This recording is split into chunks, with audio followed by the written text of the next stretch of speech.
जय हिंद दोस्तों, मैं आत्मा सिंह एक बार फिर से आप सभी दोस्तों का ज्ञान एकेडमी प्रयागराज परिवार में हार्दिक स्वागत एवं अभिनंदन करता हूं। दोस्तों, पूरी एनर्जी के साथ फिर से एक बार आप सब लोग मेरे साथ जुड़ जाइए और पेन कॉपी लेकर के बैठें और इसके बाद जो है ज़्यादा से ज़्यादा अपने दोस्तों तक इसको शेयर करें ताकि उनको भी इसका बेनिफिट मिल सके। और दोस्तों, आप लोग कमेंट्स करने में बड़ी कंजूसी करते हैं। मैं ये नहीं समझ पाता कि आपकी जो इंटेंशन है, जो आपके समस्याएं हैं, उन समस्याओं को मुझे जानना चाहिए कि आप लोग कमेंट करेंगे तभी मुझे पता चलेगा। और जो क्वेश्चन आपसे पूछा जाता है इसका जवाब दीजिए, उसका आप जवाब भी नहीं देते। तो दोस्तों, मैं आपसे हार्टली रिक्वेस्ट करता हूं कि आप लोग ऐसा करेंगे तो आपका ही बेनिफिट होने वाला है। ठीक है दोस्तों, चलिए हम आज अपने सीरीज को आगे बढ़ाते हुए क्वेश्चन सीरीज लेके आया हूं आपके लिए फिर से पुनः, और इसको हम करते हैं। देखिएगा, इसमें पहला क्वेश्चन आपके सामने है, निम्न में से किसने तीनों गोल में सम्मेलन में प्रतिभाग किया?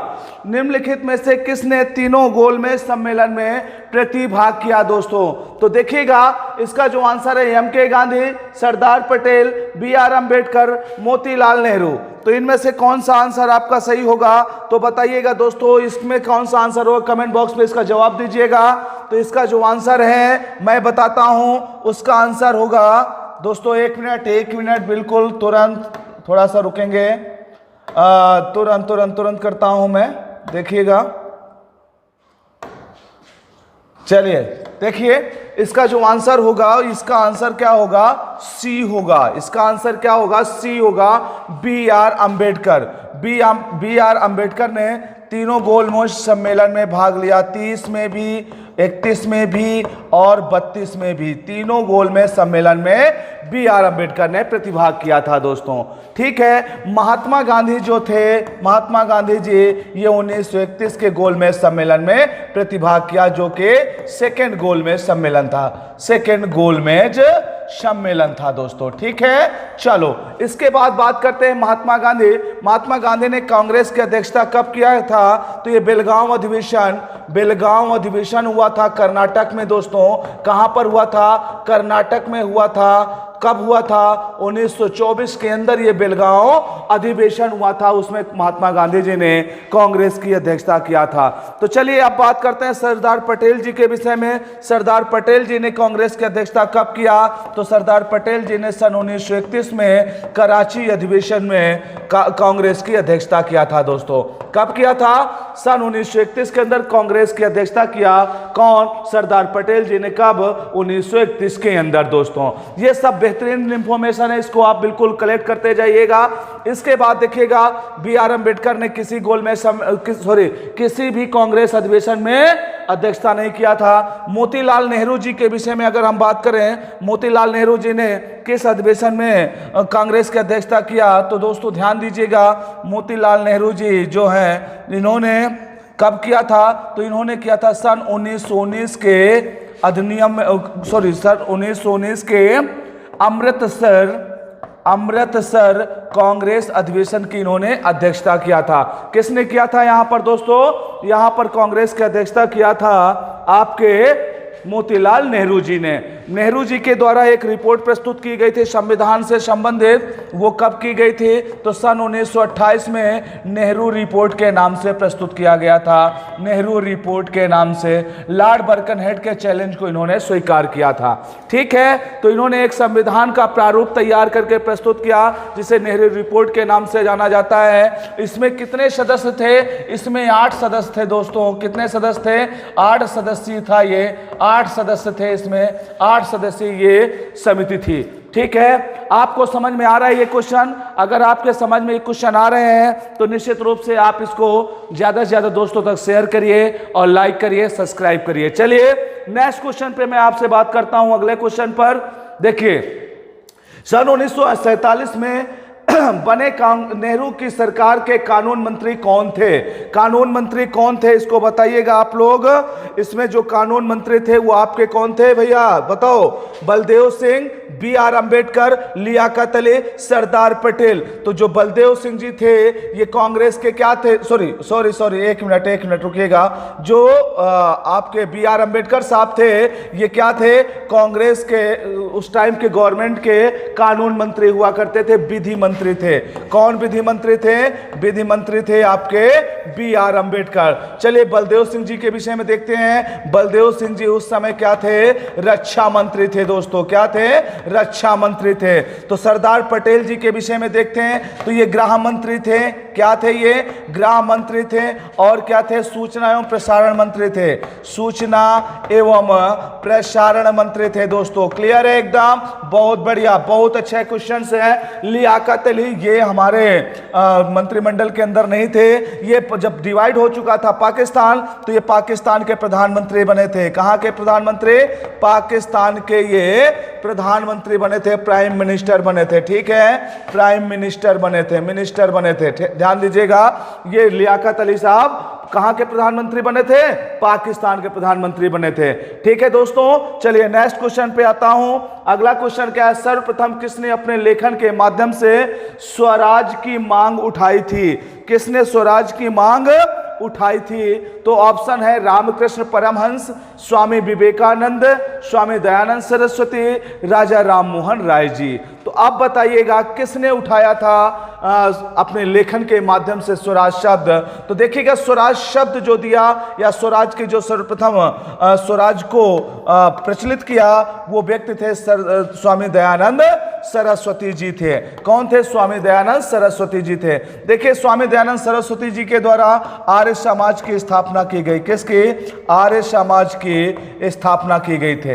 ये हिंदुत्ववादी थे। कौन थे? हिंदुत्ववादी थे ये, ध्यान दीजिएगा, स्वामी दयानंद सरस्वती जी। और इसके बाद हम बात करें रामकृष्ण परमहंस जी के विषय में। देखिएगा, रामकृष्ण परमहंस जी का जो बचपन का नाम था वो गदाधर चट्टोपाध्याय था। ध्यान दीजिएगा, बहुत इंपॉर्टेंट है, पूछ लिया करता है। चट्टोपाध्याय, ध्यान दीजिएगा, चट्टोपाध्याय था। किसका? रामकृष्ण परमहंस जी का नाम जो था वो क्या नाम था? गदाधर चट्टोपाध्याय। गदाधर चट्टोपाध्याय था। इनका जो जन्म हुआ था वो कहाँ हुआ था? 18 फरवरी। कब हुआ था? 18 फरवरी 1836 में। 1836 में बंगाल में हुआ था इनका जन्म। कहाँ हुआ था? 18 फरवरी 1836 को इनका जन्म रामकृष्ण परमहंस जी का कहाँ हुआ था? बंगाल के अंदर हुआ था। और इनकी जब डेथ हुई तो डेथ इनकी कब हुई? 16 अगस्त 1886 को। 16 अगस्त 1886 को इनकी डेथ हो गई। ये बहुत बड़े विचारक थे, बहुत बड़े दार्शनिक थे, बहुत बड़े भक्त थे। रामकृष्ण परमहंस जी जो थे इनको दक्षिणेश्वर मंदिर का पुजारी बनाया गया था। दक्षिणेश्वर काली मंदिर का इनको पुजारी बनाया गया था। याद रखिएगा, दक्षिणेश्वर काली मंदिर के ये प्रमुख पुजारी थे। अब अगर आपसे कभी ये पूछ ले दक्षिणेश्वर काली मंदिर का निर्माण किसने करवाया, तो इसको करवाया था रानी रासमणी ने। किसने करवाया था? रानी रासमणी ने करवाया था। दोस्तों, बहुत बेहतरीन इंफॉर्मेशन है, ध्यान रखिएगा। दक्षिणेश्वर काली मंदिर बहुत फेमस मंदिर है। और रामकृष्ण परमहंस जो हैं स्वामी विवेकानंद जी के गुरु भी थे। ठीक है, चलिए, सबसे प्रिय शिष्य थे स्वामी विवेकानंद जी रामकृष्ण परमहंस जी के। चलिए, स्वामी विवेकानंद जी के विषय में थोड़ी सी चर्चा कर लेता हूं। स्वामी विवेकानंद जी का जो बचपन का नाम है वो नरेंद्र नाथ दत्त था। क्या नाम था? नरेंद्र नाथ दत्त था। इनका बचपन का नाम था नरेंद्र नाथ दत्त था। इनका जन्म जो हुआ वो कब हुआ? 12 जनवरी 1863 को हुआ। कब हुआ इनका जन्म? 12 जनवरी 1863 को इनका जन्म हुआ था। कहां पर इनका जन्म हुआ था दोस्तों? तो अगर पूछा जाए कहां पर स्वामी विवेकानंद जी का जन्म हुआ था तो आप बताएंगे कलकत्ता के अंदर हुआ था। कब, कहां हुआ था? कलकत्ता में इनका जन्म हुआ था। किसका? स्वामी विवेकानंद जी का। अच्छा, इसके बाद क्या हुआ? इसके बाद अगली घटना घटती है, इनकी जो डेथ होती है 4 जुलाई 1902 को होती है। कब होती है दोस्तों? इनकी जो डेथ है 4 जुलाई 1902 को इनकी डेथ होती है। अच्छा, अब आगे देखते हैं, इनके साथ और कुछ इंफॉर्मेशन जुड़ी हुई है। इन्होंने सन 1893 में ध्यान दीजिएगा, सन 1893 में 1893 में शिकागो धर्म सम्मेलन में प्रतिभाग किया था। कहां पर? शिकागो धर्म सम्मेलन में प्रतिभाग किया था दोस्तों। ठीक है, शिकागो धर्म सम्मेलन में इन्होंने प्रतिभाग किया था और यहां पर सनातन धर्म के विषय में लोगों को अज्ञात किया था, उनको जानकारी दिया था। और इसके बाद 1 मई 1897 को इनके द्वारा रामकृष्ण मिशन की स्थापना की गई थी। रामकृष्ण मिशन की स्थापना की गई थी दोस्तों, बहुत इंपॉर्टेंट है, याद रखिएगा। 1 मई 1897 को रामकृष्ण मिशन की स्थापना की गई थी। चलिए अगला क्वेश्चन देखते हैं, इसी में अगला पॉइंट देखते हैं। राजा राम मोहन राय जी के विषय में कौन नहीं जाता है इनको? इन्हें भारतीय पुनर्जागरण का अग्रदूत कहा जाता है। पुनर्जागरण का अग्रदूत कहा जाता है इनको। और इन्हीं के द्वारा सती प्रथा का उन्मूलन कराया गया था। सती प्रथा का उन्मूलन। ठीक है दोस्तों, बहुत बढ़िया। और देखिए राजा राममोहन राय जी के द्वारा ब्रह्म समाज की स्थापना की गई थी। कौन सा समाज? ब्रह्म समाज की स्थापना की गई थी दोस्तों। ठीक है, चलिए अगर ये इंफॉर्मेशन आपको अच्छी लग रही हो तो जरूर इसको ज्यादा से ज्यादा दोस्तों तक शेयर करिए, कमेंट बॉक्स में थम्स अप करिए और लाइक ज्यादा से ज्यादा दोस्तों लाइक करिए इसको, ताकि हमारा मोटिवेशन हो। नेक्स्ट क्वेश्चन पे हम चलते हैं, अगले क्वेश्चन पे। देखिए सर्वप्रथम किसने 1857 के विद्रोह को भारत का सर्वप्रथम किसने 1857 के विद्रोह को भारत का प्रथम स्वतंत्रता संग्राम कहा? तो ऑप्शन है B D. Savarkar, Bipin Chandra Pal, R C. Majumdar, sir John Lawrence. तो देखिएगा बी.डी. सावरकर इसका जो आंसर होगा, राइट आंसर होगा, वो होगा बी.डी. सावरकर। क्या होगा? बी.डी. सावरकर होगा। इनकी एक महत्वपूर्ण पुस्तक भी है दोस्तों, इनकी पुस्तक का नाम है द इंडियन वॉर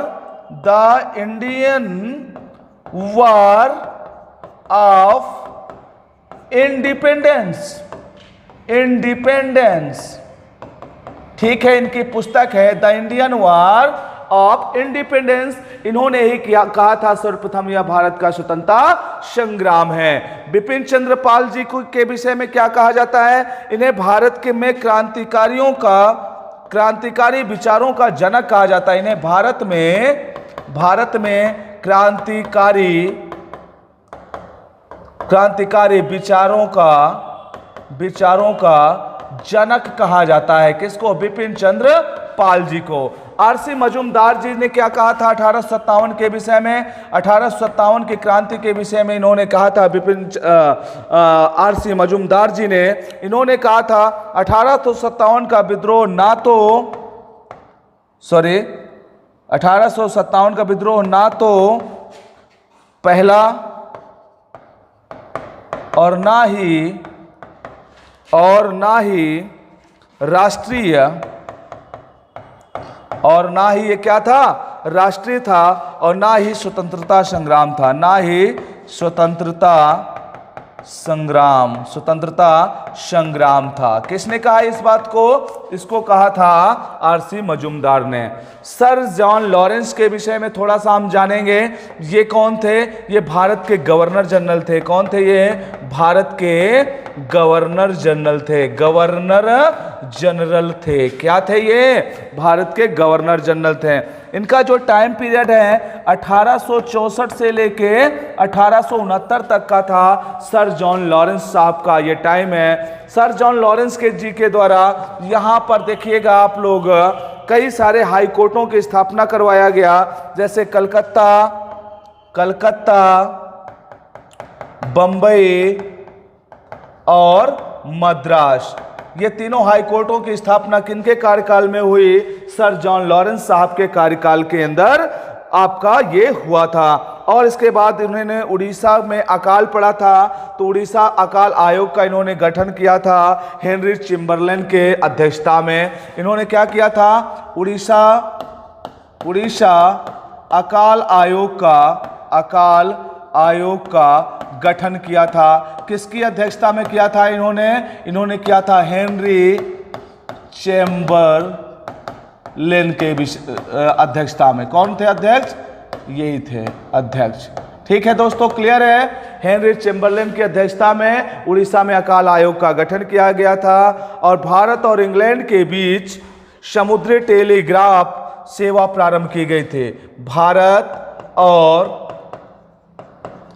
इंग्लैंड के मध्य समुद्री टेलीग्राफ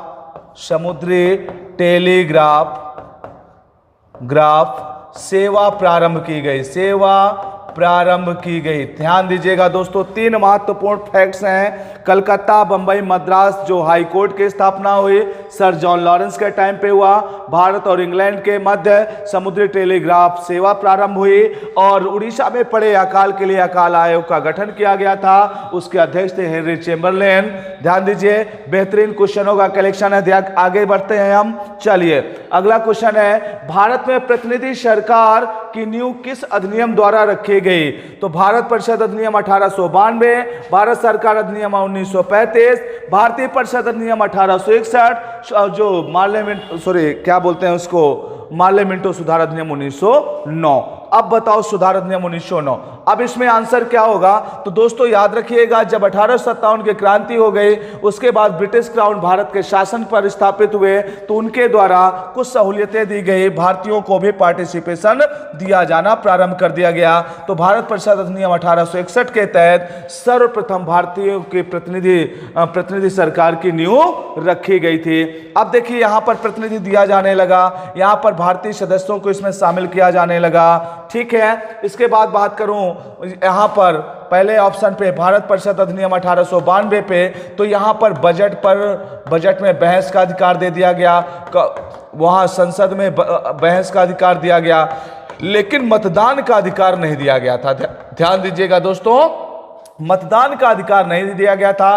केंद्रीय परिषद थी, केंद्रीय परिषद में 10 से 16 सदस्य, कम से कम 10 और अधिकतम 16 सदस्यों को किए जाने की घोषणा की गई और कहा गया जो प्रांतीय सरकारें हैं वहां पर भी, प्रांतीय सरकारों में भी जो विधान परिषदीय सरकारें हैं वहां पर भी सदस्यों में ग्रोथ किया जाएगा। भारत सरकार अधिनियम 1935 के तहत, इसको तो मिनी संविधान भी आप कह सकते हैं, या कह सकते हैं कि इसी के तहत तो हमारा संविधान बना है और हमारे संविधान में 2/3 व्यवस्थाएं कहीं ना कहीं भारत परिषद अधिनियम 1935 से ली गई हैं। और देखिएगा इसी टाइम पे केंद्र में द्वैध शासन लागू कर दिया गया था। क्या? द्वैध शासन लागू कर दिया गया था दोस्तों। और कई सारी घटनाक्रम होते हैं। चलिए यहां पर देखिएगा जो मार्लियामेंटो सुधार अधिनियम है, इसमें अगर आप देखें तो सबसे महत्वपूर्ण था मुसलमान भाइयों को पृथक निर्वाचन मंडल दे दिया गया था। क्या दिया गया था? पृथक निर्वाचन मंडल दे दिया गया था। और क्या हुआ? महिलाओं को मतदान से वंचित कर दिया गया दोस्तों। ध्यान दीजिएगा, महिलाओं को मतदान से वंचित कर दिया गया दोस्तों। बहुत ही महत्वपूर्ण ये क्वेश्चन है, बहुत बार पूछा गया है, ध्यान दीजिएगा। नेक्स्ट क्वेश्चन पे आता हूं अपने। जब वर्नाकुलर प्रेस एक्ट पारित किया गया तब भारत का गवर्नर जनरल कौन था? बेहतरीन क्वेश्चन है, बताइएगा। ऑप्शन है Lord Curzon, Lord Linton, Lord Irwin, Lord Macaulay. तो इसका जो आंसर होगा दोस्तों आप कमेंट बॉक्स में बताएं, इसके बाद मैं आंसर इसका बताता हूं। देखिएगा इसका जो आंसर होगा लॉर्ड लिंटन होगा। कौन होगा? लॉर्ड लिंटन इसका जो है आंसर होगा दोस्तों। ध्यान क्लियर है ना एकदम से? कौन होगा? लॉर्ड लिंटन होगा। और इसने वर्नाकुलर प्रेस एक्ट कब लाया? सन 1878 में लागू किया। अच्छा क्या था? तो जो भारतीय पत्र पत्रिकाएं थी, पत्र पत्रिकाएं या जो भारतीय भाषा में छापी जाती थी पत्र पत्रिकाएं, उस पर ज़्यादा से ज़्यादा कठोर नियंत्रण करने से संबंधित था आपका वर्नाकुलर प्रेस एक्ट दोस्तों। ठीक है, लॉर्ड कर्जन की बात करें तो लॉर्ड कर्जन के द्वारा सन 1905 में बंगाल का विभाजन किया गया दोस्तों। क्या किया गया? बंगाल का विभाजन किया गया। और बात करूं लॉर्ड इरविन के साथ, तो लॉर्ड इरविन के समय में ही गांधी इरविन समझौता हुआ था। गांधी इरविन समझौता हुआ था। कब हुआ था? तो दोस्तों ये हुआ था 1931 के अंदर हुआ था। कब हुआ था? 1931 के अंदर हुआ था। कैसे? महात्मा गांधी नमक कानून को आगे बढ़ा रहे थे, तभी उनको गिरफ्तार करके जेल में डाल दिया गया। फिर उनको 1931 में रिहा किया गया क्योंकि उनकी तबीयत खराब हो रही थी। फिर गांधी का इरविन के साथ समझौता हुआ, इसी को गांधी इरविन समझौता के नाम से जाना जाता है। लॉर्ड मैकाले को भारत में अंग्रेजी शिक्षा का जनक कहा जाता है, अंग्रेजी शिक्षा का जनक कहा जाता है लॉर्ड मैकाले को। और जो आईपीसी है, आईपीसी के विषय में जो पांडुलिपि में रचना किया गया, पांडुलिपि के अंदर लिपि में उसका जो रचनाकार है या कह सकते हैं उसको कलेक्ट किया गया, उसका जो श्रेय जाता है वो लॉर्ड मैकाले को जाता है, इंडियन पेनल कोड को। ठीक है, नेक्स्ट क्वेश्चन पे आते हैं दोस्तों, क्लियर एकदम। चलिए अगले क्वेश्चन पे आते हैं। भारतीय राष्ट्रीय कांग्रेस के नरमपंथियों का विश्वास क्या था? शांतिपूर्ण संवैधानिक तरीकों पर, सरकारी सेवाओं के बहिष्कार में, पृथक सांप्रदायिक निर्वाचन पद्धति में, स्वराज के लिए चरमपंथी तरीकों में। तो इसका आंसर दोस्तों सीधा सीधा क्लियर है कि शांतिपूर्ण संवैधानिक तरीकों पर वो ज्यादा बिलीव करते थे। किस पर बिलीव करते थे? शांतिपूर्ण और संवैधानिक तरीकों पर बिलीव करते थे दोस्तों। अगला क्वेश्चन, भारत को औपनिवेशिक स्टेट्स दिए जाने की मांग किसने किया था? तो भारत को औपनिवेशिक, भाई सरदार भगत सिंह, शहीद भगत सिंह तो करेंगे नहीं, चंद्रशेखर आजाद बिल्कुल नहीं, रास बिहारी बोस ये भी नहीं। इसका आंसर जो होगा दोस्तों दादा भाई नौरोजी होगा। क्या होगा? दादा भाई नौरोजी होगा। चलिए अगले क्वेश्चन के अंदर आते हैं। निम्नलिखित उदारवादी नेताओं में से किसे चांदी की वाणी वाला वक्ता कहा गया? दोस्तों आप बताइएगा किसे चांदी की वाणी वाला वक्ता कहा गया? इसको नवा क्वेश्चन है, बेहतरीन क्वेश्चन है, इसको आप लोग बताइए, बताइए, चलिए बताइए, तभी मैं आगे बढ़ूंगा। तो चांदी की वाणी वाला वक्ता जो कहा गया वो दादा भाई नौरोजी को कहा गया। किसको कहा गया? दादा भाई नौरोजी को। इनको वयोवृद्ध पुरुष कहा जाता था। क्या कहा जाता था? वयोवृद्ध पुरुष कहा जाता था। ओल्ड क्या बोले, द ओल्ड ग्रैंड ओल्ड कहा जाता था इनको, दादा भाई नौरोजी साहब को वयोवृद्ध पुरुष कहा जाता था। ये पारसी धर्म को मानने वाले थे। किस धर्म के से थे? पारसी धर्म को मानने वाले थे। दादा भाई नौरोजी के द्वारा सन 1886 में सेकेंड कांग्रेस अधिवेशन की अध्यक्षता की गई थी। किस सेकेंड अध्यक्षता किया गया? कहाँ हुआ था? ये कलकत्ता के अंदर हुआ था। और इनके द्वारा दोबारा 1893 में, कब? 1893 में फिर से कांग्रेस की अध्यक्षता किया गया। ये कहाँ हुआ था? ये लाहौर के अंदर हुआ था। ये दोबारा हो गया। तीसरी बार इनके द्वारा जो कांग्रेस की अध्यक्षता किया गया ये 1906 के अंदर किया गया। कब? 1906 के अंदर। कहाँ किया गया? कलकत्ता में किया गया दोस्तों। कहाँ पर किया गया? कलकत्ता में किया गया। चलिए ठीक है, अगली बात करते हैं मदन मोहन मालवीय साहब के विषय में। तो मदन मोहन मालवीय जी ने कांग्रेस की अध्यक्षता कब किया? तो इन्होंने 1909 में लाहौर अधिवेशन में कांग्रेस की अध्यक्षता किया था। कब किया? 1909 के अंदर। और ये किस क्रम का अधिवेशन था? ये 25वें क्रम का अधिवेशन था 1909 में, जिसमें मदन मोहन मालवीय जी ने अध्यक्षता किया था। क्या किया था? अध्यक्षता किया था। ठीक है, क्लियर एकदम, बहुत बढ़िया। एमजी रनाडे को महाराष्ट्र का सुकरात कहा जाता है। महाराष्ट्र का क्या बोला जाता है? महाराष्ट्र का इनको सुकरात कहा जाता है, सुकरात कहा जाता है। बहुत बड़े दार्शनिक थे एमजी रनाडे साहब। देखिए एमजी रनाडे जो थे वो गोपाल कृष्ण गोखले के गुरु थे। और गोपाल कृष्ण गोखले किसके गुरु थे? महात्मा गांधी के गुरु थे गोपाल कृष्ण गोखले जी, राजनीतिक गुरु। और किसके थे? मोहम्मद अली जिन्ना के थे, मोहम्मद अली जिन्ना के थे दोस्तों। ठीक है, क्लियर एकदम। अगर क्लियर है तो थम्स अप करिए, बिल्कुल संकोच ना करिएगा। चलिए अब आगे मैं बात करता हूं गोपाल कृष्ण गोखले साहब किस अधिवेशन में अध्यक्षता किया। तो गोपाल कृष्ण गोखले ने जो अध्यक्षता किया था कांग्रेस की, तो इन्होंने किया था 1905 का अधिवेशन बनारस में हुआ था। और ये 21वें क्रम का अधिवेशन था, इसमें इन्होंने अध्यक्षता किया था। ठीक है, क्लियर है? चलिए बहुत बढ़िया। अगर पसंद आ रहा है मेरे द्वारा दिए गए कंटेंट तो आप एक बार चैनल को शेयर करिए ज़्यादा से ज़्यादा दोस्तों तक, और इसको लाइक करिए और इसमें कमेंट्स करिए दोस्तों। अगर मेरे द्वारा कंटेंट अच्छे लग रहे हैं तो आप थम्स अप जरूर करिए कमेंट बॉक्स के अंदर। चलिए अगला क्वेश्चन, आज का अंतिम क्वेश्चन। गोपाल कृष्ण गोखले किस वर्ष अखिल भारतीय कांग्रेस समिति के अध्यक्ष बने थे? इसके पीछे हमने अभी अभी बात किया।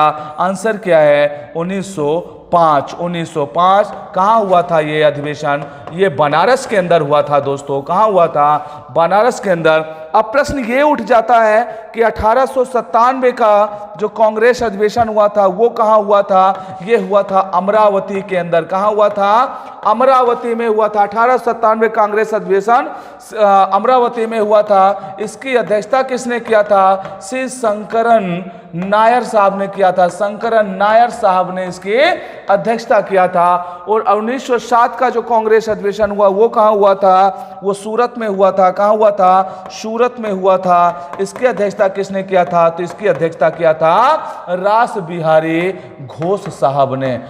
रास बिहारी घोष साहब ने इसकी अध्यक्षता किया। चलिए 1912 को देखते हैं। 1912 का जो अधिवेशन हुआ था वो बांकीपुर के अंदर हुआ था। कहाँ हुआ था? बांकीपुर के अंदर। और इसकी अध्यक्षता जिसने किया था कौन थे? R.N. माधोलकर। R.N. माधोलकर। कौन थे? R.N. माधोलकर। तो देखिएगा दोस्तों, मैंने आज आपके साथ 10 क्वेश्चनों पर डिस्कशन किया। अगर मेरे द्वारा दिए गए कंटेंट पसंद आ रहे हैं, आपके लिए बहुत मेहनत किया जा रहा है दोस्तों, आप भी हमारे साथ लगकर मेहनत करिए। एग्जाम तो यूं चुटकियों में क्लियर हो जाएगा। एग्जाम के में आने वाले कोई भी क्वेश्चन को हम निरस्त कर देंगे यहीं से, क्योंकि आपको पता होगा उसका जवाब दोस्तों। बस लगकर मेहनत करिए, ईमानदारी से मेहनत करिए, पढ़ते रहिए, खुश रहिए, आनंद से पढ़ाई करिए। और आज के लिए इतना ही। मैं आपके साथ नेक्स्ट क्लास में फिर से रूबरू होऊंगा। तब तक के लिए दोस्तों जय हिंद।